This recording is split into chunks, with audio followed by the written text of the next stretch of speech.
রাসূল সাল্লাল্লাহু আলাইহি ওয়াসাল্লাম মিম্বরে আরোহণ করেন। অতঃপর বলেন, আমিন, আমিন, আমিন। সেখানে থেকে অবতরণের পর তাকে জিজ্ঞেস করা হয়।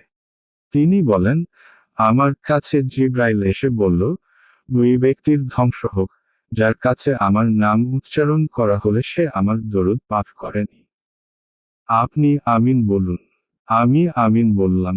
ওই ব্যক্তির ধ্বংস হোক, যে রমজান মাস পেল, কিন্তু পাপ মোচনের আগেই তা অতিবাহিত হল। আপনি আমিন বলুন। আমি আমিন বললাম।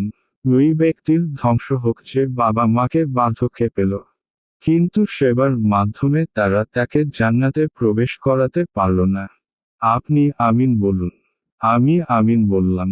মুসলিম, হাদিস নং 2551, তিরমিজি, হাদিস 3545।